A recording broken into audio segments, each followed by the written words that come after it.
Welcome to Hope for Anxiety and OCD, episode 128. Today on the show, we're talking about how to develop a 3-song playlist that will calm an anxiety attack. This nugget is way back from episode 6 when we interviewed a music therapist and speaker, Tim Ringgold. Before we hop into today's episode, I want to let you know that the Christian Faith and OCD Summer Learning Series is going great. It's off to a good start. And I'm starting to think about what's next for the fall. I am loving inference-based cognitive behavioral therapy so much.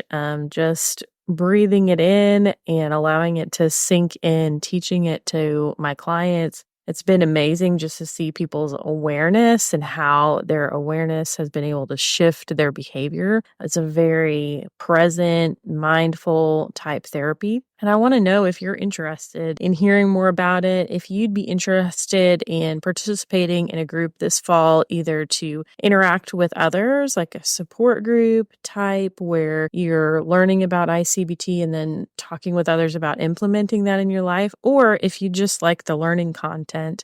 I'm going to have a survey out that's being sent out to my email list over the next few weeks, and you're welcome to hop on the email list, fill out that survey, or you can contact us through hopeforanxietyandocd.com. We'd love to send that survey over to you as well. Stay tuned and be on the lookout for some potential group options this fall. Now let's hop right into the episode.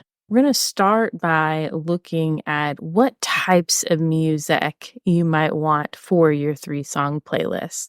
Tim will share how to order them and then why it's important to do more than just press play.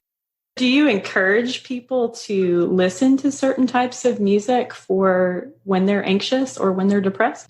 When it comes to the material that's in the music, here's what we know from research. Typically, if you are struggling with depression or anger, particularly, what's going to happen is the music you reach for might do one of 3 things. Typically, people will reach for music that matches their mood. That's normal. We want to validate where we are intuitively. So angry people, if they listen to angry music, it may do one of 3 things. It may reduce the anger, because they now have this resonance with something they feel validated. It's cathartic. That actually reduces the anger. Sometimes it doesn't do anything to the anger. It has no effect at all. They just engage in the music and they feel as angry as they did beforehand. Sometimes it actually exacerbates the feelings of anger. And I would submit that anger and anxiety are more related than anxiety and depression, because I feel like anger and anxiety are hyper-regulated, hyperactive states, whereas depression is kind of a hypoactive state. Mm-hmm. So there's this correlation, but not identical, but correlated. So if you're in a hyper-regulated, hyperactive state, there's the chance that you could exacerbate that. And we've read from research with teens where, same with depression, they listen to sad music when they're depressed. The music doesn't make them sad. They were sad and they reached for the music that matched their sadness. The music either makes them feel better, doesn't change the sadness, or actually exacerbates it, makes it worse.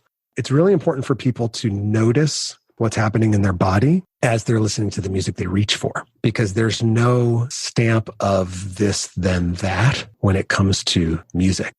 Jumping in here to add that we are instructed in Philippians 4:8 to focus on whatever is true, whatever is noble, whatever is right, whatever is pure, whatever is lovely, whatever is admirable, if anything is excellent or praiseworthy, to think about such things. We want to make sure that when you pick songs for your playlist, that they pass the Philippians 4:8 test. So there's a couple of things. One is with anxiety, a lot of times your focus is no longer in the present. You're kind of wrapped up. It's a kind of a disembodied experience as a trigger to an embodied sense of panic. But the disembodied part is you're up in your head, perseverating over a future that you're convinced is going to happen. Since anxiety and OCD take you out of the present moment, like Tim is talking about, this is why learning to be in the moment is so helpful. Guess what? I have a course where you can learn mindfulness practices as a Christian. Check it out on my website under courses. And you can get 10% off by using the code LISTENER. Now, Tim is going to tell us about finding the right tempo for our song selection.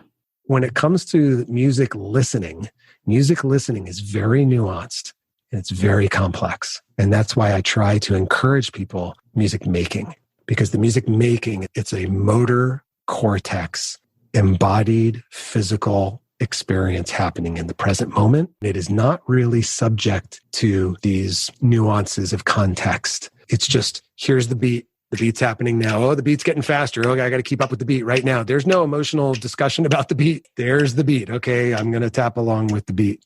If you're feeling elevated and you want to slow your heart rate, blood pressure, respiratory rhythm down, the principle we use is called the ISO principle and the law of rhythmic entrainment. So you start with music that's up tempo to match how you're feeling, and then you pick music that gradually slows down. Your playlist would be like the first song is the fastest of the three. Okay. And the second song is a little bit slower in tempo. And the third song's a little bit slower than that, but not shocking. Sure, just gradually going down. If you've ever been to any kind of cardio class or DJ, if you really pay attention, the music they pick usually starts slow during the warm-up, and then it picks up, but gradually, and then it peaks. And then at the end, during the cool down, the tempo, the speed of the music slows down. The intensity of the music slows a little bit because we're warming down. We're bringing it down at the end. So that kind of tempo arc or speed arc, if you will, that's really what your body responds to more than anything. It's going to respond to that. Okay, hopefully you're starting to get some ideas on what songs you want on your playlist. Maybe you have an idea of a fast song or a slower song. In this next section, Tim explains why it's important to do more than just listen to music if it's going to help you during an anxiety attack. So if I've got my phone and I've got my earbuds in and I put on a playlist of music that inspires me that I've already put in there for just such an occasion, what I want to do is I want to either tap along on my body with the beat, with the music. I want to hum along with the melody. I want to actually audiate, which is like when you sing in your head, but not out loud. You can sing along with a song in your head and you're not actually using your mouth, but your brain is doing all of the calisthenics to produce the pitch and the tempo and the words in your head. And then what happens is you just activate your vocal cord if you want to release that out into the environment. You can just sing along in your head. You can sing along out loud, even better. But any way that you can activate your body to match the music, then your body is involved. That's a huge component for people with anxiety, is because getting back into your body brings you back into the present moment, because the only place your body is in the present moment. So the challenge with remembering that is you got to remember it. But if you just turn on music and you try to play along with the beat or tap along with the beat, you're just trying to keep the beat. And by virtue of trying to keep the beat, now you're back in your body and you're back in the present moment, because music's time-based. And when we play music, in order to keep the beat, we have to be present. The challenge with listening to music is listening to music can become a very disembodied experience. Passive versus active. Yes, it engages your imagination and your memory. So you can be listening to a song and you can float away. The song can take you to where the song is. It's a disembodied experience when you just listen to the song. Right. You've had this experience where you listen to a song that you have heard before and you have a memory associated with that song. So suddenly, boop, you're no longer in the present moment. You are back wherever that was. And it could be good, could be bad. Same thing can happen in the future. You can hear a song and it can trigger your thoughts and your feelings and your emotions about the future, because there's nothing holding you. The song itself isn't holding you in the present moment unless you try to engage with it, with your body.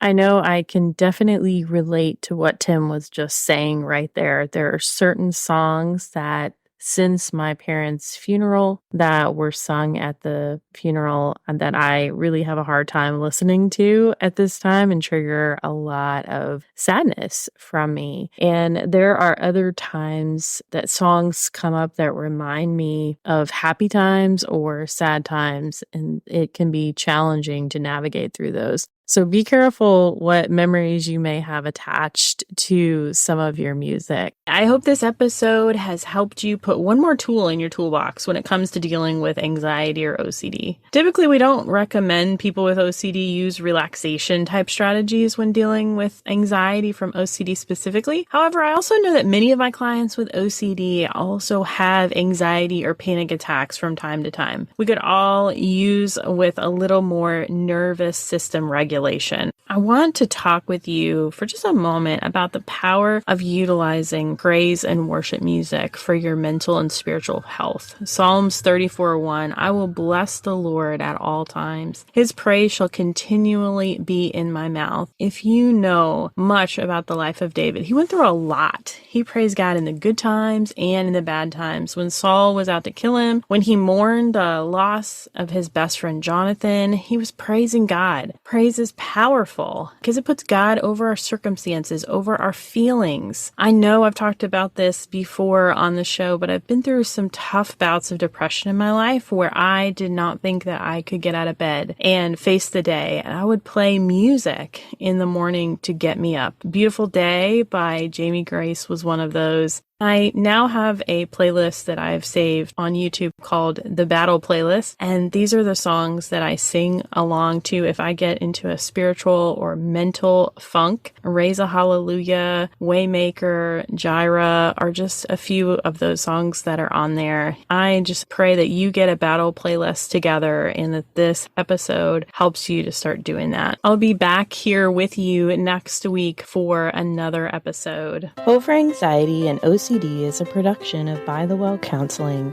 Our show is hosted by me, Carrie Bach, licensed professional counselor in Tennessee. Opinions given by our guests are their own and do not necessarily reflect the views of myself or By the Well Counseling.